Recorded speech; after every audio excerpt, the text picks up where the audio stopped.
ஓம் ஸ்ரீ குருபியோ நமக. ஓம் ஸ்ரீ மகா பெரியவா சரணம். செப்டம்பர் 21 சனிக்கிழமை, புரட்டாசி மாதத்தோட முதல் சனி. அது கூட அன்றைய தினம் சங்கடகர சதுர்த்தியும் சேர்ந்து வருது. இப்போ சொல்லக்கூடிய இந்த 3 பொருட்களை ஒன்றா சேர்த்து உங்கள் வீட்டில் நிலைவாசலில் கட்டி தொங்க விடுங்க. பணவரவு தாராளமாக இருக்கும். அது என்னென்ன பொருட்கள், அது என்ன பரிகாரம் அப்படிங்கிறத பற்றி பார்ப்போம்.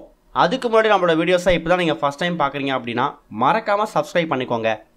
தொடர்ந்து இது மாதிரி அப்டேட் தெரிஞ்சுக்கிறதுக்கு பக்கத்தோட நோட்டிஃபிகேஷன் பெல்லை கிளிக் பண்ணி ஆல் அப்படிங்கிற செலக்ட் பண்ணிக்கோங்க.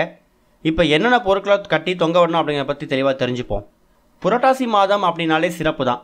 புரட்டாசி மாதம் பிறந்துட்டாலே எல்லா விதமான பெருமாள் கோவில்கள்லையும் ரொம்ப விசேஷமாக இருக்கும். அது மட்டும் இல்லை, வீடுகள்லையுமே தினமும் பெருமாளுக்கு ஏதாவது ஒரு பூஜை செய்வாங்க. புரட்டாசி மாதமே சிறப்பு. புரட்டாசி மாதத்தில் வரக்கூடிய சனிக்கிழமை இன்னும் விசேஷம். இந்த ஒரு புரட்டாசி மாதம், அதாவது 2024 வருடம் வந்திருக்கக்கூடிய புரட்டாசி மாதத்தில் மொத்தமாக 4 சனிக்கிழமைகள் வருது. September 21, September 28, October 5, October 12. இந்த 4 தேதிகளுமே புரட்டாசி சனிக்கிழமை. இதை தவற விட்டுறாதீங்க. நிறைய பேர் வீடுகளில் இந்த புரட்டாசி சனிக்கிழமை அன்னைக்கு தளிகை போடுவாங்க. சில பேருக்கு தளிகை போடுற வழக்கம் இருக்காது. அவங்க என்ன செய்யலாம், பெருமாளோட ஃபோட்டோவுக்கு எப்பவும் போல் அலங்காரம் செஞ்சுருங்க. துளசி மாலைகள் சாத்துங்க. அது கூட பெருமாளுக்கு முன்னாடி சின்னதாக ஒரு தண்ணீர் பிடிச்சி வச்சு அதில் துளசியை போட்டு துளசி தீர்த்தத்தை தயார் செஞ்சு பெருமாளுக்கு நைவேத்தியம் படைங்க. அதுவே போதும். நமக்கு இருக்கக்கூடிய பொருளாதார பிரச்சனை, பணப்பிரச்சனை, கடன் சுமை இது எல்லாம் தீரணும் அப்படின்னா கட்டாயம் நாம் பெருமாளை வணங்கணும். பெருமாளை வணங்குறது மூலயமா மகாலட்சுமி அவர்களையும் பரிபூர்ணமாக பெற முடியும். ஏன்னா மகாலட்சுமிக்கு பிடித்த நபர் மகாவிஷ்ணு, அதாவது பெருமாள், திருமால். இவங்க 2 பேரோட அருளையும் ஒரு சேர பெறக்கூடிய ஒரு தினத்தில் கூடுதலாக இன்னொரு விசேஷம் வருது. அதுதான் விநாயகருக்கு உகந்த சங்கடகர சதுர்த்தி. அன்னைக்கு நாள் முழுக்க சதுர்த்தி திதி இருக்கிறதால, சனிக்கிழமையும் சேர்ந்து இருக்கிறதால அன்றைய தினம் இப்போ நாம் சொல்லக்கூடிய இந்த ஒரு பரிகாரத்தை நீங்கள் எந்த நேரத்தில் வேணாலும் செய்யலாம். ராகு காலம் 9:10, யமகண்டம் 1:03. இந்த 2 நேரத்தை தவிர மற்ற நேரங்களை பயன்படுத்திக்கோங்க. புரட்டாசி சனிக்கிழமை எப்பவும் போல் அதிகாலை எழுந்து சுத்தபத்தமாக குளிச்சுட்டு உங்கள் வீட்டோட பூஜையை சுத்தப்படுத்திடுங்க. பெருமாளோட ஃபோட்டோவோ சிலையோ இருந்துச்சு அப்படின்னா அதை சுத்தப்படுத்தி குங்குமம் போட்டு வச்சு, சந்தன குங்குமம் போட்டு வச்சு, துளசி இலைகளால் அலங்காரம் செஞ்சுடுங்க. அதே மாதிரி பெருமாளுக்கும் மகாலட்சுமி தாயாருக்கும் பிடிச்ச தாமரை மலர் இருந்துச்சுன்னா அதை வாங்கிட்டு வந்து பூஜையில் வைக்கலாம்.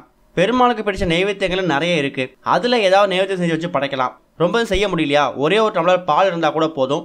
அதே நீங்கள் பெருமாளுக்கு வச்சு படைங்க. அதை ஒரு மனசார ஏற்றுப்பார். பெருமாள் கோவிலுக்கு போயிட்டு வாங்க. பெருமாள் கோவிலுக்கு போயிட்டு துளசி இலைகளை வாங்கி கொடுங்க, தாமரை மலர்களை வாங்கி கொடுங்க, ஒரே ஒரு நெய் தீபம் போடுங்க. பெருமாள் சுற்றி வலம் வாங்க. இது போக மாலை நேரத்தில் நடக்கக்கூடிய சங்கடகர சதுர்த்திக்கான அபிஷேக ஆராதனைகளை கலந்துக்கோங்க. அதுக்கு தேவையான பொருட்களையும் உங்கள் கையால் நீங்கள் வாங்கி கொடுங்க. அது மட்டும் இல்லை, அன்றைய தினம் சனிக்கிழமை விநாயகரை வணங்குறது மூலயமா சனி தோஷத்தால் ஏற்படக்கூடிய தாக்கத்தை நீங்கள் குறைச்சிக்க முடியும். கூடவே மகாலட்சுமி தாயாரையும் மகாவிஷ்ணுவையும் சேர்ந்து வணங்கும் போது பொருளாதார சம்பந்தப்பட்ட பிரச்சனைகளுக்கெல்லாம் ஒரு முற்றுப்புள்ளி கிடைக்கும். இப்படி 3 முக்கியமான தெய்வங்களை வணங்கக்கூடிய ஒரு அற்புதமான ஒரு நாளாக இருக்கக்கூடியது செப்டம்பர் 21ஆம் தேதி வரக்கூடிய புரட்டாசி மாதத்தோட முதல் சனி. அன்றைய சனிக்கிழமை நீங்கள் செய்யக்கூடிய இப்போ ஒரு பரிகாரம் இருக்கு இல்லையா, இந்த ஒரு பரிகாரம் உங்களுக்கு பணம் சம்மந்தப்பட்ட, பொருளாதாரம் சம்மந்தப்பட்ட பிரச்சனைகளுக்கு ஒரு முற்றுப்புள்ளி வைக்க போகுது. இந்த பரிகாரத்தை செய்யறதுக்கு உங்களுக்கு மொத்தமாகவே 3 பொருட்கள் தான் தேவைப்படுது. அந்த 3 பொருட்களில் முதல் பொருள் என்ன அப்படின்னா, முழுமுதற் கடவுளாக இருக்கக்கூடிய விநாயகர்லேருந்தே ஆரம்பிப்போம்.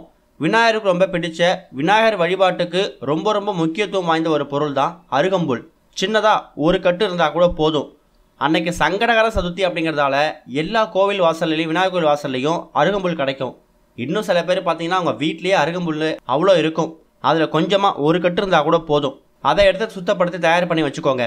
அடுத்ததாக ஒரு பொருள் ₹1 நாணயம். ₹1 நாணயம் இல்லை, சில்லறை நாணயம் ஏதாவது ஒன்று எடுத்துக்கோங்க.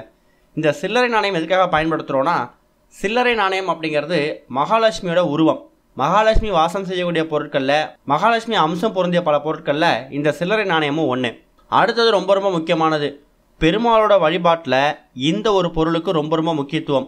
விநாயகருக்கு எப்படி அருகம்புல்லோ அது மாதிரி பெருமாளுக்கு இந்த ஒரு பொருள். அதுதான் சுத்தமான வாசனையான பச்சை கற்பூரம்.